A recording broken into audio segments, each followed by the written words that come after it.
Silver Blaze, by Arthur Conan Doyle. "I am afraid, Watson, that I shall have to go," said Holmes, as we sat down together to our breakfast one morning. "Go? Where to?" "To Dartmoor, to King's Pyland." I was not surprised. Indeed, my only wonder was that he had not already been mixed up in this extraordinary case, which was the one topic of conversation through the length and breadth of England. For a whole day my companion had rambled about the room with his chin upon his chest and his brows knitted, charging and recharging his pipe with the strongest black tobacco, and absolutely deaf to any of my questions or remarks.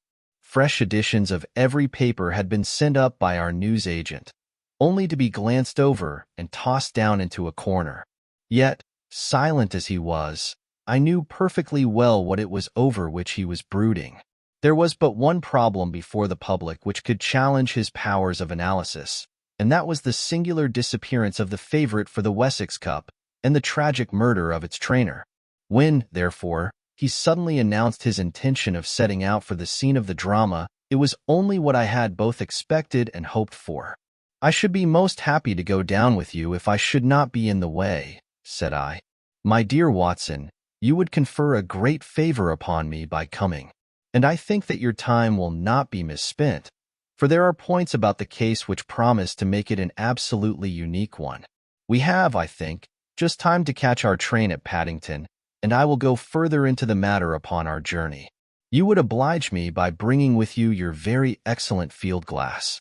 And so it happened that an hour or so later I found myself in the corner of a first-class carriage flying along en route for Exeter, while Sherlock Holmes, with his sharp, eager face framed in his ear-flap traveling cap, dipped rapidly into the bundle of fresh papers which he had procured at Paddington. We had left reading far behind us before he thrust the last one of them under the seat and offered me his cigar case. "We are going well," said he, looking out the window and glancing at his watch. "Our rate at present is 53.5 miles an hour." "I have not observed the quarter-mile posts," said I. "Nor have I. But the telegraph posts upon this line are 60 yards apart, and the calculation is a simple one. I presume that you have looked into this matter of the murder of John Straker and the disappearance of Silver Blaze? I have seen what the Telegraph and the Chronicle have to say. It is one of those cases where the art of the reasoner should be used rather for the sifting of details than for the acquiring of fresh evidence. The tragedy has been so uncommon, so complete and of such personal importance to so many people, that we are suffering from a plethora of surmise, conjecture, and hypothesis. The difficulty is to detach the framework of fact, of absolute, undeniable fact, from the embellishments of theorists and reporters. Then, having established ourselves upon this sound basis, it is our duty to see what inferences may be drawn and what are the special points upon which the whole mystery turns. On Tuesday evening I received telegrams from both Colonel Ross, the owner of the horse, and from Inspector Gregory, who was looking after the case, inviting my cooperation. "Tuesday evening!" I exclaimed. "And this is Thursday morning. Why didn't you go down yesterday?" "Because I made a blunder, my dear Watson, which is, I am afraid, a more common occurrence than anyone would think who only knew me through your memoirs. The fact is that I could not believe it possible that the most remarkable horse in England could long remain concealed, especially in so sparsely inhabited a place as the north of Dartmoor. From hour to hour yesterday I expected to hear that he had been found, and that his abductor was the murderer of John Straker. When, however, another morning had come, and I found that beyond the arrest of young Fitzroy Simpson nothing had been done, I felt that it was time for me to take action. Yet in some ways I feel that yesterday has not been wasted." "You have formed a theory, then?" "At least I have got a grip of the essential facts of the case. I shall enumerate them to you, for nothing clears up a case so much as stating it to another person, and I can hardly expect your cooperation if I do not show you the position from which we start." I lay back against the cushions, puffing at my cigar, while Holmes, leaning forward, with his long, thin forefinger checking off the points upon the palm of his left hand, gave me a sketch of the events which had led to our journey. "Silver Blaze," said he, is from the isonomy stock, and holds as brilliant a record as his famous ancestor. He is now in his 5th year, and has brought in turn each of the prizes of the turf to Colonel Ross, his fortunate owner. Up to the time of the catastrophe, he was the first favorite for the Wessex Cup, the betting being 3-1 on him. He has always, however, been a prime favorite with the racing public, and has never yet disappointed them, so that even at those odds enormous sums of money have been laid upon him. It is obvious, therefore, that there were many people who had the strongest interest in preventing Silver Blaze from being there at the fall of the flag next Tuesday. The fact was, of course, appreciated at King's Pyland, where the Colonel's training stable is situated. Every precaution was taken to guard the favorite. The trainer, John Straker, is a retired jockey who rode in Colonel Ross's colors before he became too heavy for the weighing chair. He has served the Colonel for 5 years as jockey and for 7 as trainer, and has always shown himself to be a zealous and honest servant. Under him were 3 lads, for the establishment was a small one, containing only 4 horses in all. One of these lads sat up each night in the stable, while the others slept in the loft. All 3 bore excellent characters. John Straker, who was a married man, lived in a small villa about 200 yards from the stables. He has no children, keeps 1 maidservant, and is comfortably off. The country round is very lonely, but about half a mile to the north there is a small cluster of villas which have been built by a Tavistock contractor for the use of invalids, and others who may wish to enjoy the pure Dartmoor air. Tavistock itself lies 2 miles to the west, while across the moor, also about 2 miles distant, is the larger training establishment of Mapleton, which belongs to Lord Backwater and is managed by Silas Brown. In every other direction, the moor is a complete wilderness, inhabited only by a few roaming gypsies. Such was the general situation last Monday night when the catastrophe occurred. On that evening, the horses had been exercised and watered as usual, and the stables were locked up at 9 o'clock. 2 of the lads walked up to the trainer's house, where they had supper in the kitchen, while the third, Ned Hunter, remained on guard. At a few minutes after 9, the maid, Edith Baxter, carried down to the stables his supper, which consisted of a dish of curried mutton. She took no liquid, as there was a water tap in the stables, and it was the rule that the lad on duty should drink nothing else. The maid carried a lantern with her, as it was very dark and the path ran across the open moor. Edith Baxter was within 30 yards of the stables, when a man appeared out of the darkness and called to her to stop. As he stepped into the circle of yellow light thrown by the lantern, she saw that he was a person of gentlemanly bearing, dressed in a gray suit of tweeds, with a cloth cap. He wore gaiters, and carried a heavy stick with a knob to it. She was most impressed, however, by the extreme pallor of his face and by the nervousness of his manner. His age, she thought, would be rather over 30 than under it. "Can you tell me where I am?" he asked. "I had almost made up my mind to sleep on the moor, when I saw the light of your lantern." "You are close to the King's Pyland training stables," said she. "Oh, indeed. What a stroke of luck!" he cried. "I understand that a stable boy sleeps there alone every night. Perhaps that is his supper which you are carrying to him. Now I am sure that you would not be too proud to earn the price of a new dress, would you?" He took a piece of white paper folded up out of his waistcoat pocket. "See that the boy has this tonight, and you shall have the prettiest frock that money can buy." She was frightened by the earnestness of his manner, and ran past him to the window through which she was accustomed to hand the meals. It was already opened, and Hunter was seated at the small table inside. She had begun to tell him of what had happened, when the stranger came up again. "Good evening," said he, looking through the window. "I wanted to have a word with you." The girl has sworn that as he spoke, she noticed the corner of the little paper packet protruding from his closed hand. "What business have you here?" asked the lad. "It's business that may put something into your pocket," said the other. "You've 2 horses in for the Wessex Cup, Silver Blaze and Bayard.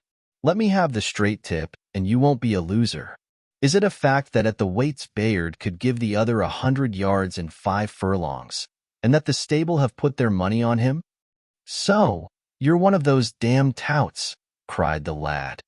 I'll show you how we serve them in King's Pyland." He sprang up and rushed across the stable to unloose the dog.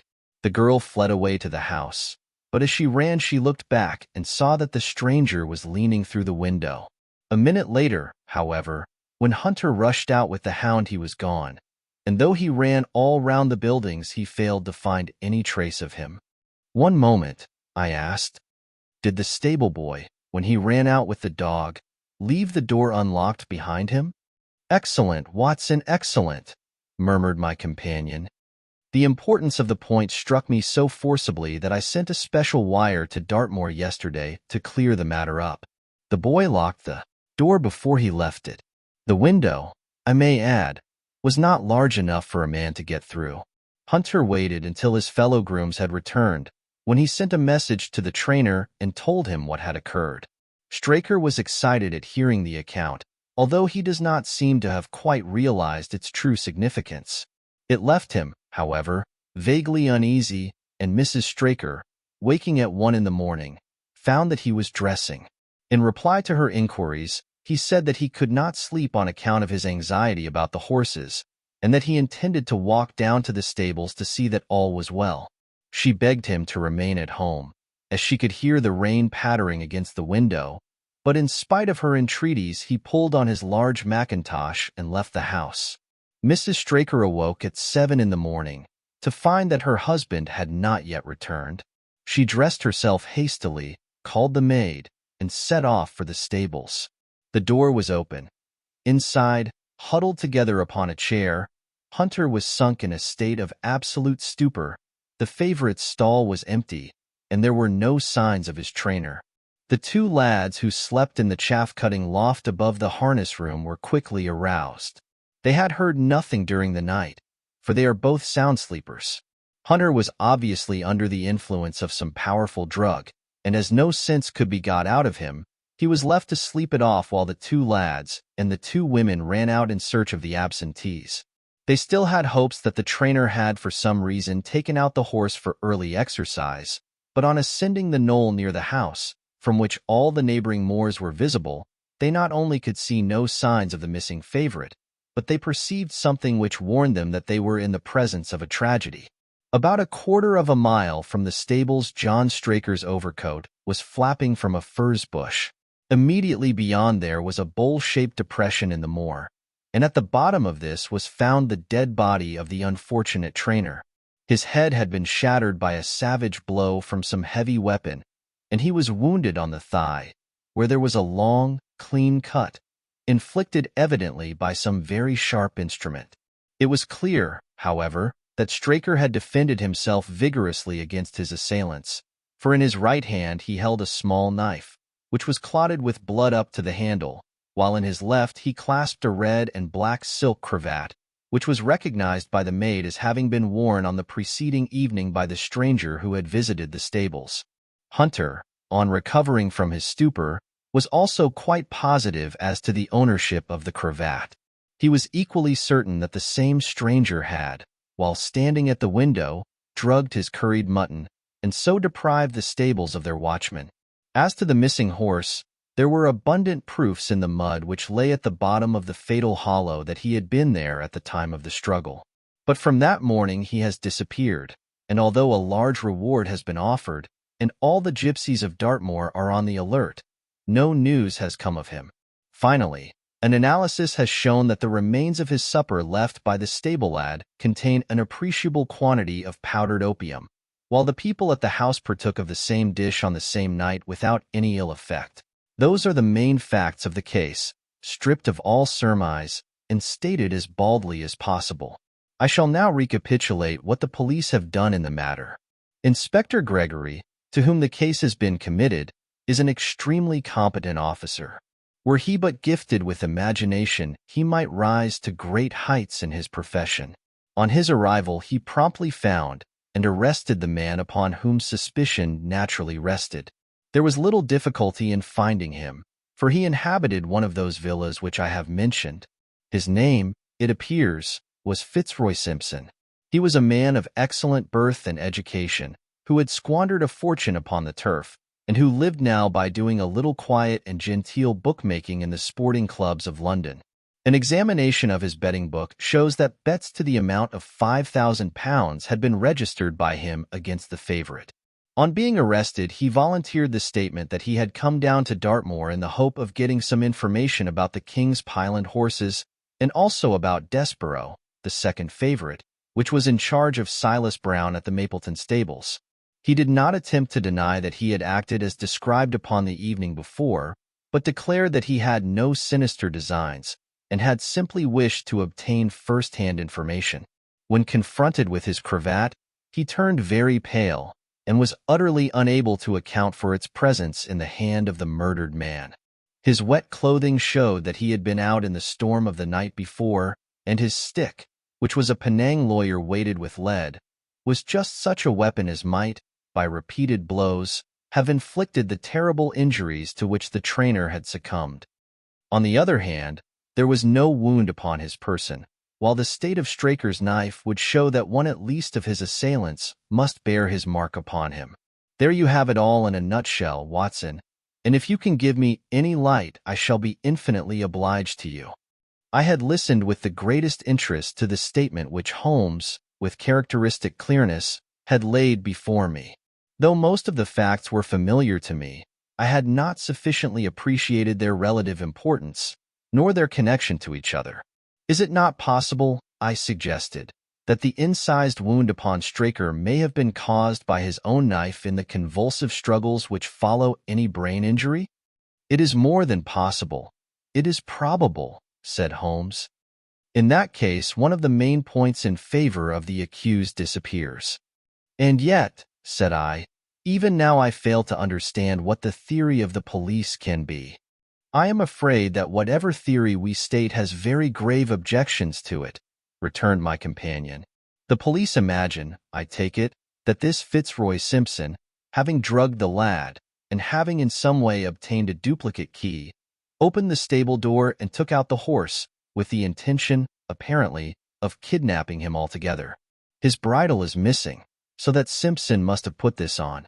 Then, having left the door open behind him, he was leading the horse away over the moor, when he was either met or overtaken by the trainer. A row naturally ensued. Simpson beat out the trainer's brains with his heavy stick without receiving any injury from the small knife which Straker used in self-defense, and then the thief either led the horse onto some secret hiding place, or else it may have bolted during the struggle and be now wandering out on the moors. That is the case as it appears to the police, and improbable as it is, all other explanations are more improbable still.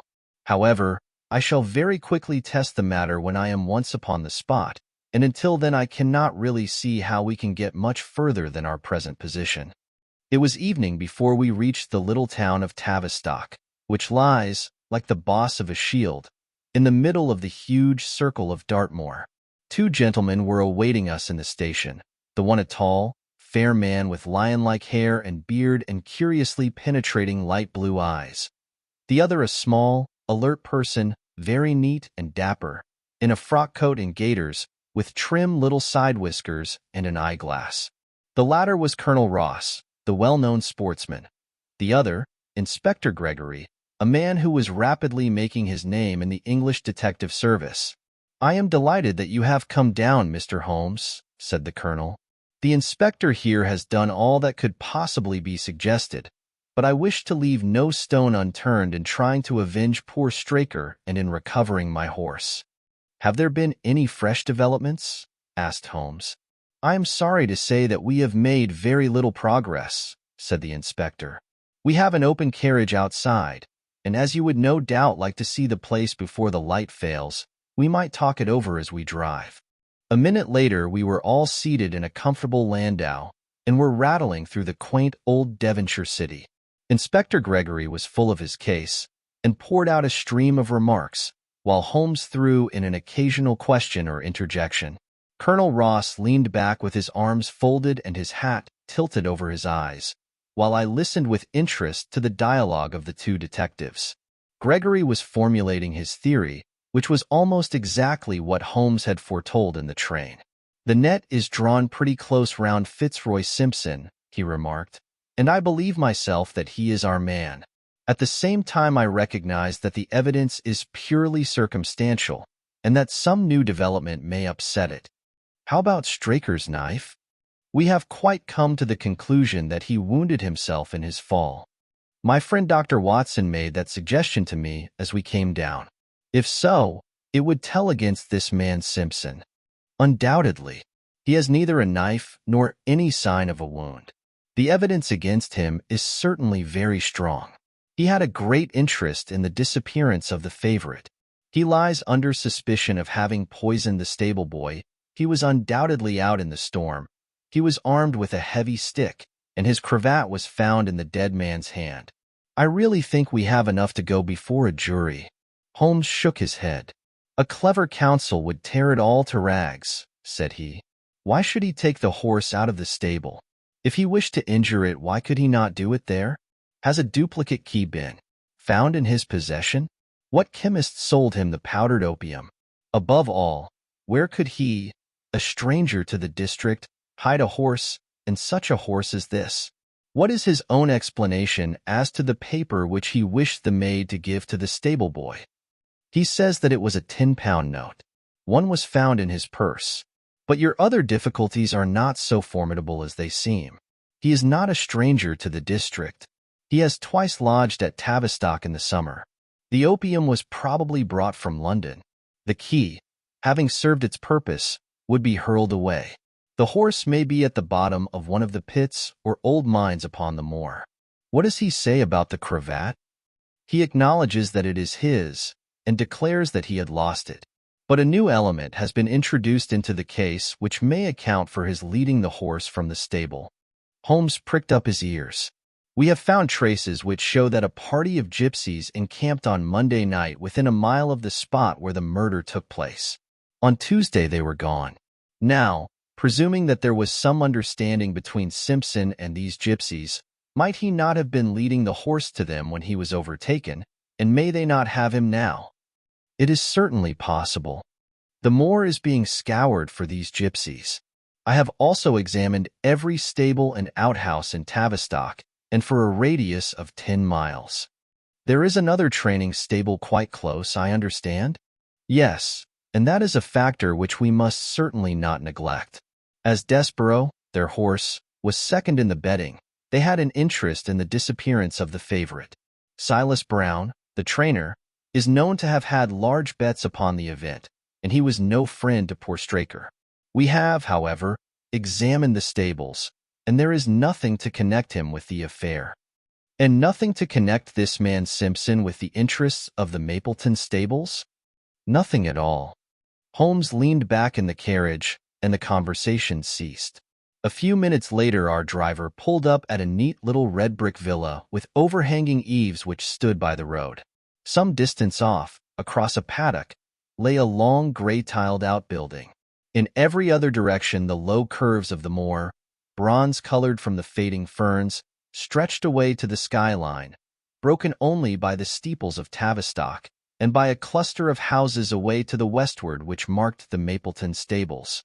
We all sprang out with the exception of Holmes, who continued to lean back with his eyes fixed upon the sky in front of him, entirely absorbed in his own thoughts. It was only when I touched his arm that he roused himself with a violent start and stepped out of the carriage. "Excuse me," said he, turning to Colonel Ross, who had looked at him in some surprise. "I was daydreaming." There was a gleam in his eyes and a suppressed excitement in his manner which convinced me, used as I was to his ways, that his hand was upon a clue, though I could not imagine where he had found it. "Perhaps you would prefer at once to go on to the scene of the crime, Mr. Holmes," said Gregory. "I think that I should prefer to stay here a little and go into one or two questions of detail. Straker was brought back here, I presume?" "Yes, he lies upstairs. The inquest is tomorrow." "He has been in your service some years, Colonel Ross?" "I have always found him an excellent servant." "I presume that you made an inventory of what he had in his pockets at the time of his death, Inspector?" "I have the things themselves in the sitting room, if you would care to see them." "I should be very glad." We all filed into the front room and sat round the central table while the inspector unlocked a square tin box and laid a small heap of things before us. There was a box of Vestas, 2 inches of tallow candle, an ADP briarroot pipe, a pouch of sealskin with half an ounce of long-cut Cavendish, a silver watch with a gold chain, 5 sovereigns in gold, an aluminium pencil case, a few papers, and an ivory-handled knife with a very delicate, inflexible blade marked Weiss & Company, London. "This is a very singular knife," said Holmes, lifting it up and examining it minutely. "I presume, as I see blood-stains upon it, that it is the one which was found in the dead man's grasp. Watson, this knife is surely in your line." "It is what we call a cataract knife," said I. "I thought so. A very delicate blade devised for very delicate work. A strange thing for a man to carry with him upon a rough expedition, especially as it would not shut in his pocket." "The tip was guarded by a disc of cork which we found beside his body," said the inspector. "His wife tells us that the knife had lain upon the dressing table and that he had picked it up as he left the room. It was a poor weapon, but perhaps the best that he could lay his hands on at the moment." "Very possible. How about these papers?" 3 of them are receipted hay dealers' accounts. One of them is a letter of instructions from Colonel Ross. This other is a milliner's account for £37.15 made out by Madame Legerier of Bond Street to William Derbyshire. Mrs. Straker tells us that Derbyshire was a friend of her husband's, and that occasionally his letters were addressed here. "Madame Derbyshire had somewhat expensive tastes," remarked Holmes, glancing down the account. 22 guineas is rather heavy for a single costume. However, there appears to be nothing more to learn, and we may now go down to the scene of the crime. As we emerged from the sitting room, a woman, who had been waiting in the passage, took a step forward and laid her hand upon the inspector's sleeve. Her face was haggard and thin and eager, stamped with the print of a recent horror. "Have you got them? Have you found them?" she panted. "No, Mrs. Straker. But Mr. Holmes here has come from London to help us, and we shall do all that is possible." "Surely I met you in Plymouth at a garden party some little time ago, Mrs. Straker," said Holmes. "No, sir, you are mistaken." "Dear me. Why, I could have sworn to it. You wore a costume of dove-colored silk with ostrich feather trimming." "I never had such a dress, sir," answered the lady. "Ah, that quite settles it," said Holmes. And with an apology, he followed the inspector outside. A short walk across the moor took us to the hollow in which the body had been found.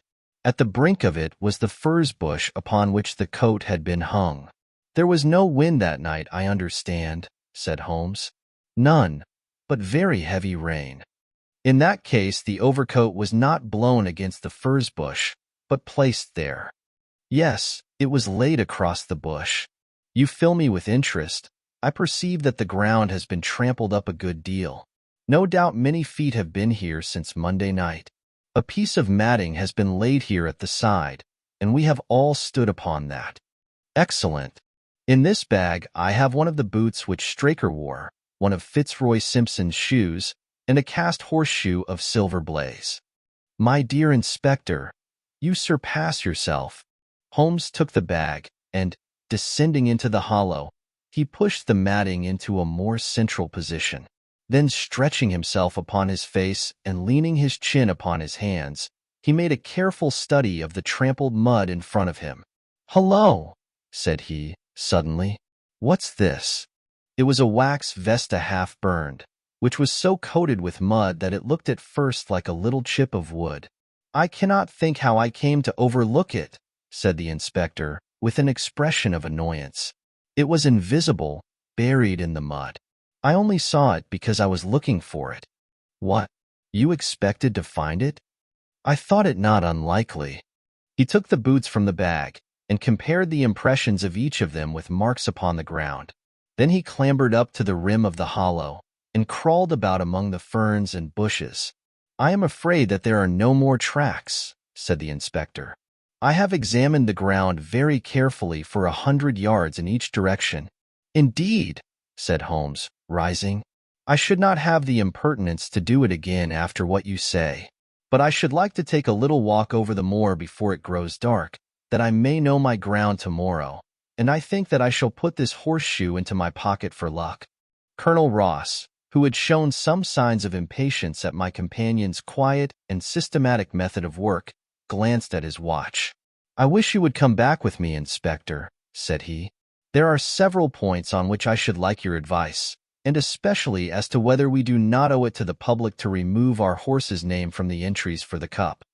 "Certainly not," cried Holmes with decision. "I should let the name stand." The colonel bowed. "I am very glad to have had your opinion, sir," said he. "You will find us at poor Straker's house when you have finished your walk, and we can drive together into Tavistock." He turned back with the inspector, while Holmes and I walked slowly across the moor. The sun was beginning to sink behind the stables of Mapleton, and the long, sloping plain in front of us was tinged with gold, deepening into rich, ruddy browns where the faded ferns and brambles caught the evening light. But the glories of the landscape were all wasted upon my companion, who was sunk in the deepest thought. "It's this way, Watson," said he at last. "We may leave the question of who killed John Straker for the instant, and confine ourselves to finding out what has become of the horse. Now, supposing that he broke away during or after the tragedy, where could he have gone to? The horse is a very gregarious creature. If left to himself, his instincts would have been either to return to King's Pyland or go over to Mapleton. Why should he run wild upon the moor? He would surely have been seen by now. And why should gypsies kidnap him? These people always clear out when they hear of trouble, for they do not wish to be pestered by the police. They could not hope to sell such a horse. They would run a great risk and gain nothing by taking him. Surely that is clear. Where is he, then? I have already said that he must have gone to King's Pyland or to Mapleton. He is not at King's Pyland. Therefore he is at Mapleton. Let us take that as a working hypothesis and see what it leads us to. This part of the moor, as the inspector remarked, is very hard and dry. But it falls away towards Mapleton, and you can see from here that there is a long hollow over yonder, which must have been very wet on Monday night.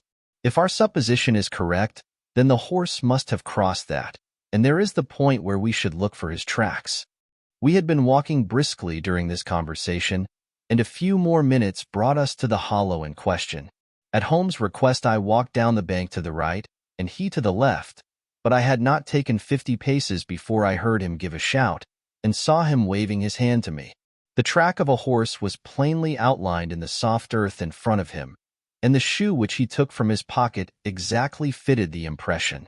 "See the value of imagination," said Holmes. "It is the one quality which Gregory lacks. We imagined what might have happened, acted upon the supposition, and find ourselves justified. Let us proceed." We crossed the marshy bottom and passed over a quarter of a mile of dry, hard turf. Again the ground sloped, and again we came on the tracks. Then we lost them for half a mile, but only to pick them up once more quite close to Mapleton.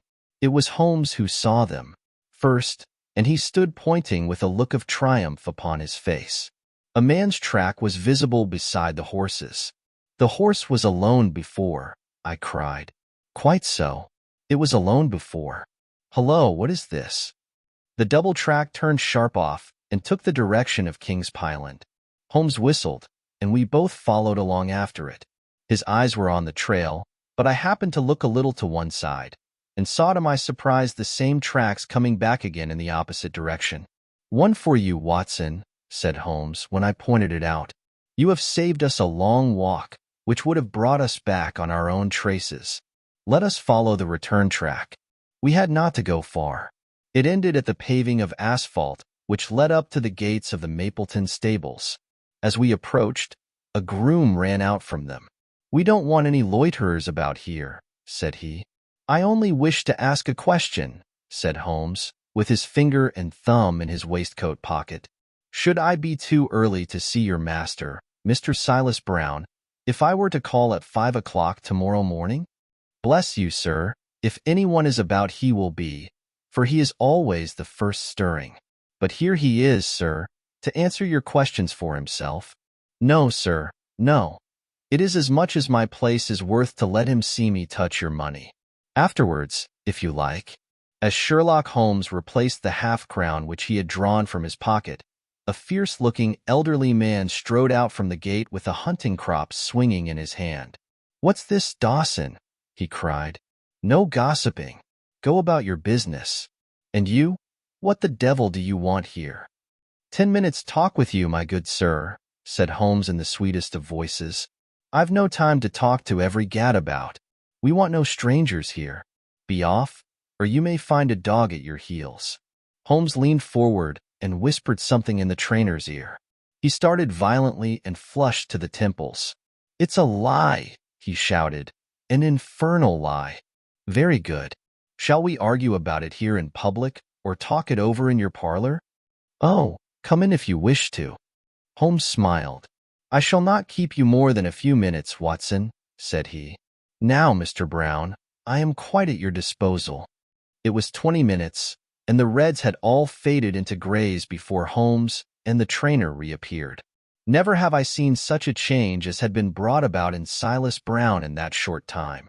His face was ashy pale, beads of perspiration shone upon his brow, and his hands shook until the hunting crop wagged like a branch in the wind. His bullying, overbearing manner was all gone too, and he cringed along at my companion's side like a dog with its master. "Your instructions will be done." "It shall all be done," said he. "There must be no mistake," said Holmes, looking round at him. The other winced as he read the menace in his eyes. "Oh no, there shall be no mistake. It shall be there. Should I change it first or not?" Holmes thought a little and then burst out laughing. "No, don't," said he. "I shall write to you about it. No tricks now, or— Oh, you can trust me. You can trust me." "Yes, I think I can." "Well, you shall hear from me tomorrow." He turned upon his heel, disregarding the trembling hand which the other held out to him, and we set off for King's Pyland. A more perfect compound of the bully, coward, and sneak than Master Silas Brown I have seldom met with, remarked Holmes as we trudged along together. "He has the horse, then?" He tried to bluster out of it, but I described to him so exactly what his actions had been upon that morning that he is convinced that I was watching him. "Of course you observed the peculiarly square toes in the impressions, and that his own boots exactly corresponded to them.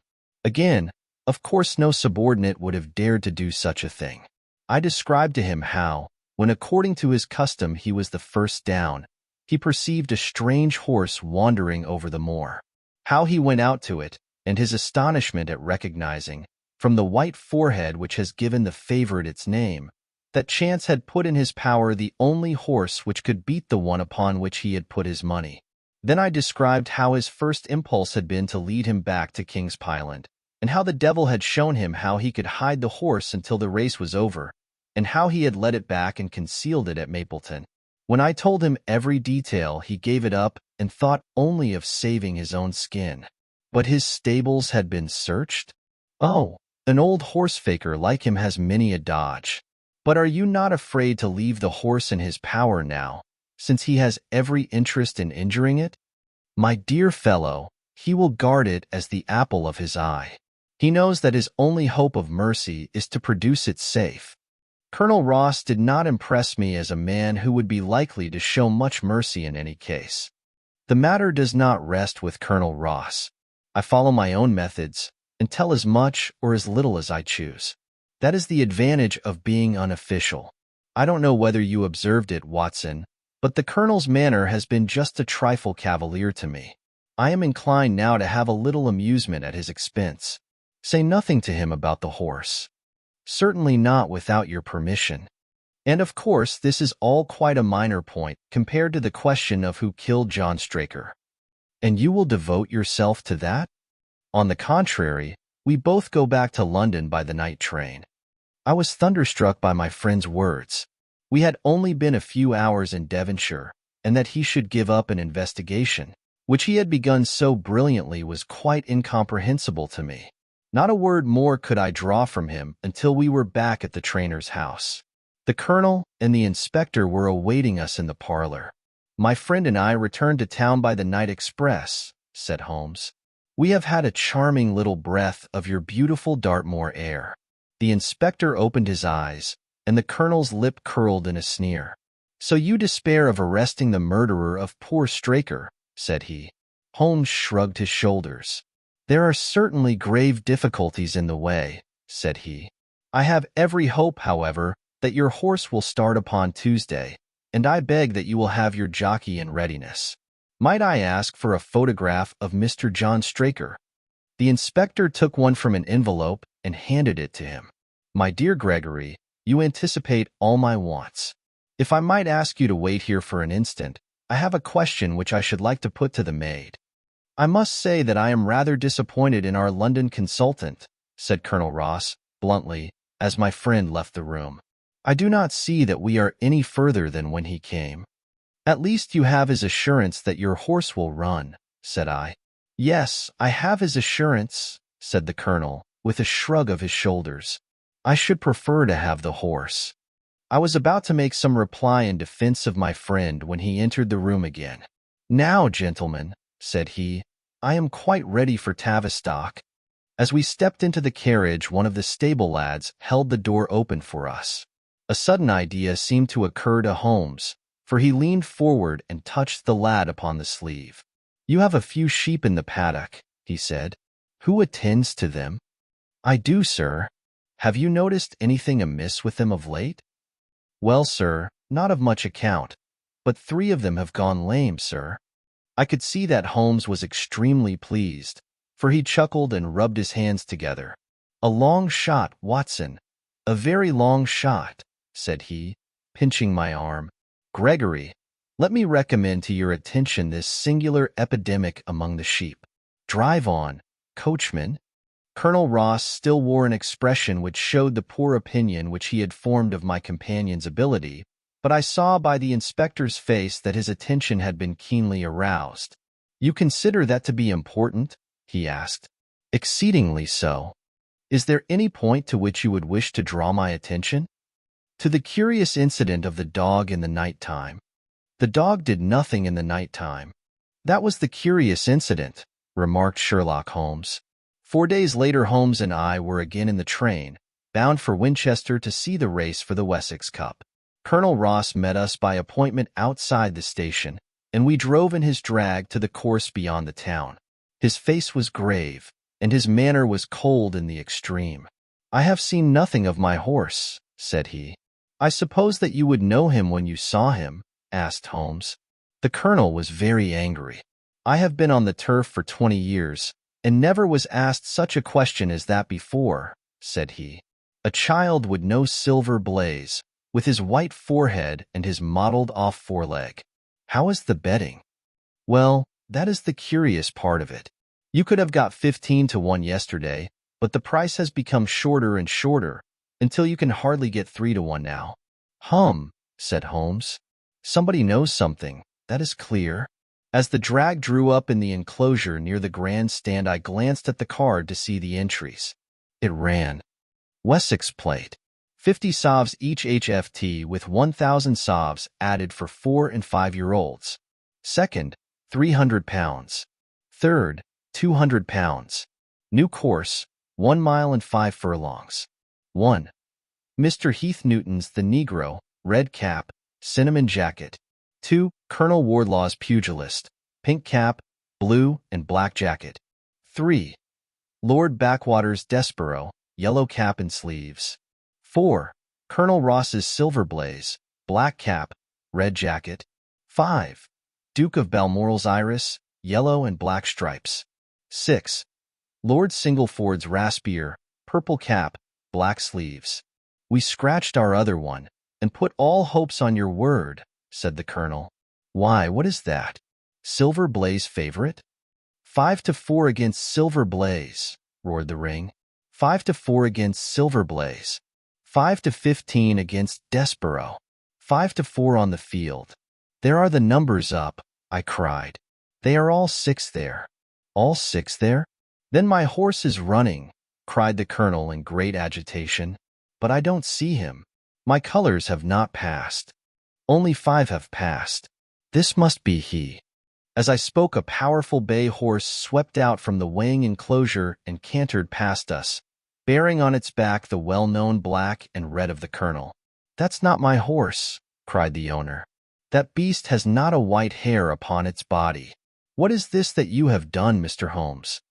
Well, let us see how he gets on," said my friend, imperturbably. For a few minutes he gazed through my field glass. "Capital! An excellent start," he cried suddenly. "There they are, coming round the curve." From our drag we had a superb view as they came up the straight. The 6 horses were so close together that a carpet could have covered them, but halfway up the yellow of the Mapleton stable showed to the front. Before they reached us, however, Desborough's bolt was shot, and the colonel's horse, coming away with a rush, passed the post a good 6 lengths before its rival, the Duke of Balmoral's Iris making a bad third. "It's my race anyhow," gasped the colonel, passing his hand over his eyes. "I confess that I can make neither head nor tail of it. Don't you think that you have kept up your mystery long enough, Mr. Holmes?" "Certainly, Colonel, you shall know everything. Let us all go round and have a look at the horse together. Here he is," he continued, as we made our way into the weighing enclosure, where only owners and their friends find admittance. "You have only to wash his face and his leg in spirits of wine, and you will find that he is the same old silver blaze as ever. You take my breath away. I found him in the hands of a faker, and took the liberty of running him just as he was sent over. My dear sir, you have done wonders. The horse looks very fit and well. It never went better in its life. I owe you 1,000 apologies for having doubted your ability. You have done me a great service by recovering my horse. You would do me a greater still if you could lay your hands on the murderer of John Straker." "I have done so," said Holmes quietly. The colonel and I stared at him in amazement. "You have got him. Where is he, then?" "He is here." "Here? Where?" "In my company at the present moment." The colonel flushed angrily. "I quite recognize that I am under obligations to you, Mr. Holmes," said he, "but I must regard what you have just said as either a very bad joke or an insult." Sherlock Holmes laughed. "I assure you that I have not associated you with the crime, Colonel," said he. "The real murderer is standing immediately behind you." He stepped past and laid his hand upon the glossy neck of the thoroughbred. "The horse!" cried both the colonel and myself. "Yes, the horse. And it may lessen his guilt if I say that it was done in self-defense, and that John Straker was a man who was entirely unworthy of your confidence. But there goes the bell, and as I stand to win a little on this next race, I shall defer a lengthy explanation until a more fitting time."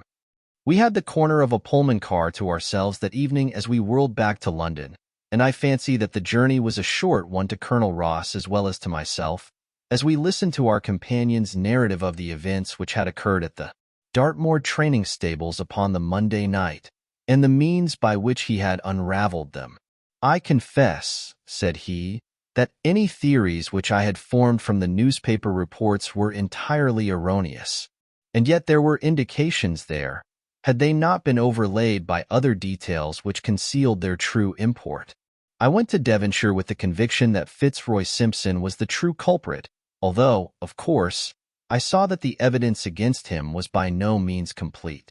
It was while I was in the carriage, just as we reached the trainer's house, that the immense significance of the curried mutton occurred to me. You may remember that I was distrait, and remained sitting after you had all alighted. I was marveling in my own mind how I could possibly have overlooked so obvious a clue. "I confess," said the colonel, "that even now I cannot see how it helps us. It was the first link in my chain of reasoning. Powdered opium is by no means tasteless. The flavor is not disagreeable, but it is perceptible. Were it mixed with any ordinary dish, the eater would undoubtedly detect it, and would probably eat no more. A curry was exactly the medium which would disguise this taste. By no possible supposition could this stranger, Fitzroy Simpson, have caused curry to be served in the trainer's family that night, and it is surely too monstrous a coincidence to suppose that he happened to come along with powdered opium upon the very night when a dish happened to be served which would disguise the flavor. That is unthinkable. Therefore, Simpson becomes eliminated from the case, and our attention centers upon Straker and his wife, the only two people who could have chosen curried mutton for supper that night. The opium was added after the dish was set aside for the stable boy, for the others had the same for supper with no ill effects. Which of them, then, had access to that dish without the maid seeing them? Before deciding that question, I had grasped the significance of the silence of the dog, for one true inference invariably suggests others. The Simpson incident had shown me that a dog was kept in the stables, and yet, though someone had been in and had fetched out a horse, he had not barked enough to arouse the two lads in the loft.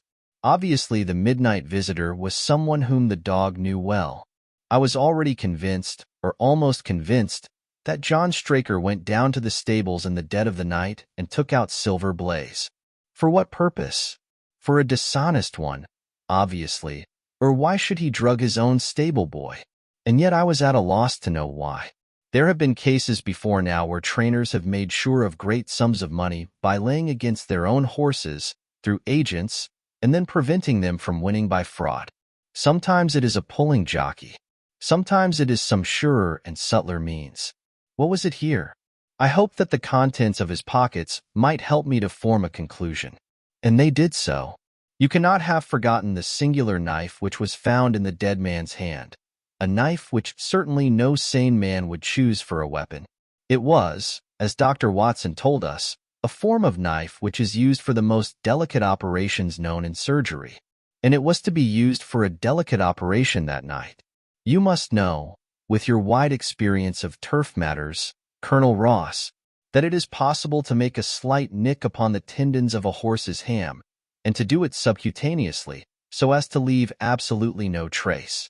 A horse so treated would develop a slight lameness, which would be put down to a strain in exercise or a touch of rheumatism, but never to foul play. Villain! Scoundrel! Cried the colonel. We have here the explanation of why John Straker wished to take the horse out on to the moor. So spirited a creature would have certainly roused the soundest of sleepers when it felt the prick of the knife. It was absolutely necessary to do it in the open air. I have been blind, cried the colonel. Of course that was why he needed the candle and struck the match. Undoubtedly. But in examining his belongings, I was fortunate enough to discover not only the method of the crime, but even its motives. As a man of the world, Colonel, you know that men do not carry other people's bills about in their pockets. We have most of us quite enough to do to settle our own.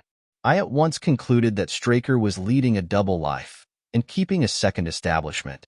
The nature of the bill showed that there was a lady in the case, and one who had expensive tastes. Liberal as you are with your servants, one can hardly expect that they can buy 20-guinea walking dresses for their ladies. I questioned Mrs. Straker as to the dress without her knowing it, and having satisfied myself that it had never reached her, I made a note of the milliner's address, and felt that by calling there with Straker's photograph I could easily dispose of the mythical Derbyshire. From that time on all was plain. Straker had led out the horse to a hollow where his light would be invisible. Simpson in his flight had dropped his cravat, and Straker had picked it up, with some idea, perhaps, that he might use it in securing the horse's leg. Once in the hollow, he had got behind the horse and had struck a light, but the creature, frightened at the sudden glare, and with the strange instinct of animals feeling that some mischief was intended, had lashed out, and the steel shoe had struck Straker full on the forehead. He had already, in spite of the rain, taken off his overcoat in order to do his delicate task, and so, as he fell, his knife gashed his thigh. Do I make it clear? Wonderful, cried the colonel. Wonderful. You might have been there. My final shot was, I confess, a very long one. It struck me that so astute a man as Straker would not undertake this delicate tendon nicking without a little practice. What could he practice on? My eyes fell upon the sheep, and I asked a question which, rather to my surprise, showed that my surmise was correct. When I returned to London, I called upon the milliner, who had recognized Straker as an excellent customer of the name of Derbyshire, who had a very dashing wife, with a strong partiality for expensive dresses. I have no doubt that this woman had plunged him over head and ears in debt, and so led him into this miserable plot. You have explained all but one thing, cried the colonel. Where was the horse? Ah, it bolted, and was cared for by one of your neighbors. We must have an amnesty in that direction, I think. This is Clapham Junction, if I am not mistaken, and we shall be in Victoria in less than 10 minutes. If you care to smoke a cigar in our rooms, Colonel, I shall be happy to give you any other details which might interest you.